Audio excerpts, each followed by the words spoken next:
Hi, I'm Chad Boyd with the USDA Agricultural Research Service, and I'm the research leader at the Eastern Oregon Agricultural Research Center here in Burns. A lot of the research we do revolves around precision agriculture, more specifically the fusion of rangeland agriculture and the conservation of our native ecosystems. Today I'm going to be talking about virtual fence technology, some basics of how it works, and some creative engineering solutions that we've developed to help implement it on the vast landscapes of Eastern Oregon rangelands. This technology consists of two primary components, base stations and cow collars.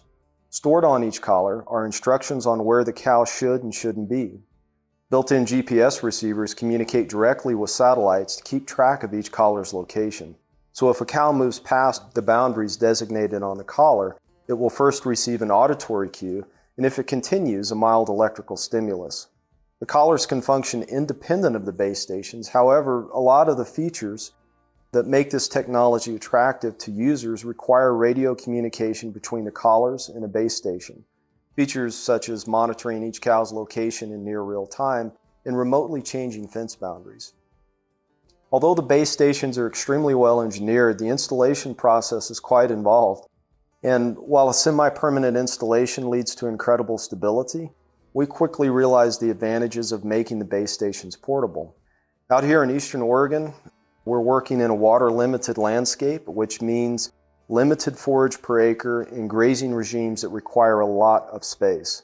The ability to move cattle across vast landscapes throughout the year is paramount to providing sufficient forage for the herd and preventing degradation of our native ecosystems. Our objective was to make these base stations easy to move with a herd and secure enough during transit that nothing gets damaged. And that's where we got the idea to mount the entire base station on a trailer. With a 15-foot antenna and a 7-foot wide solar panel that can sometimes act as a wind sail, we knew we needed a trailer that provided the stability necessary to keep the tower from tipping over. And if cattle have direct access to the trailer, we put portable fence panels around it for extra protection. We modified the antenna so it can be quickly disassembled for transit and well secured to a steel mount welded to the trailer frame while in use.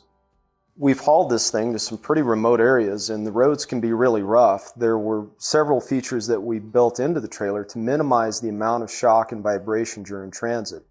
First, we secured the two deep cycle batteries inside the base station cabinet. We then bolted a series of cradles to the floor of the trailer to secure the disassembled antenna.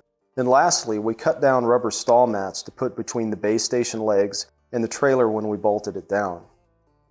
The modifications we made are pretty simple, but the portability has allowed us to implement virtual fencing at very large spatial scales that are typical of sagebrush and forested rangelands without needing to invest in multiple base stations.